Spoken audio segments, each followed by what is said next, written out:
Hi all, ഞാൻ മെക്സി Thomas. Thrissur Kuruppam റോഡിലുള്ള കാറ്റ് സെൻ്ററിൽ 5 വർഷമായി വർക്ക് ചെയ്യുന്നു.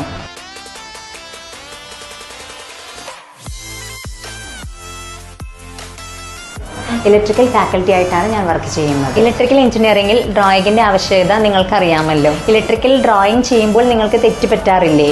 എത്ര പേപ്പറാണ് നിങ്ങൾ വേസ്റ്റ് ആക്കാറ്? നമ്മൾ ഓട്ടോകാഡിലൊന്ന് ചെയ്ത് നോക്കിയാലോ?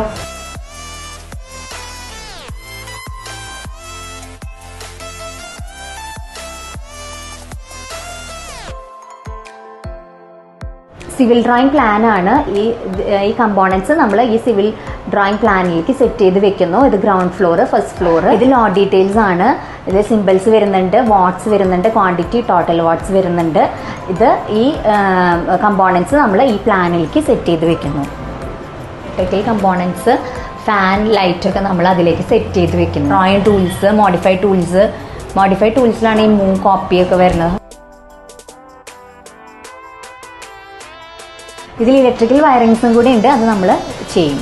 എന്താണ് ഈ പ്ലാനിൻ്റെ ഇമ്പോർട്ടൻസ്? ഒരു ബിൽഡിങ്ങിൽ ഇലക്ട്രിക്കൽ പ്ലംബിംഗ് വർക്ക്സ് എളുപ്പത്തിൽ നമുക്ക് ചേഞ്ച് ചെയ്യാനും ഒക്കെ സാധിക്കും. നിങ്ങൾക്ക് അളവ് തെറ്റിയോ അത് മാറ്റാം, നിങ്ങൾക്ക് സ്ഥാനം മാറിയോ അത് മാറ്റി വയ്ക്കാം. Change to digital, it's easy and moderate.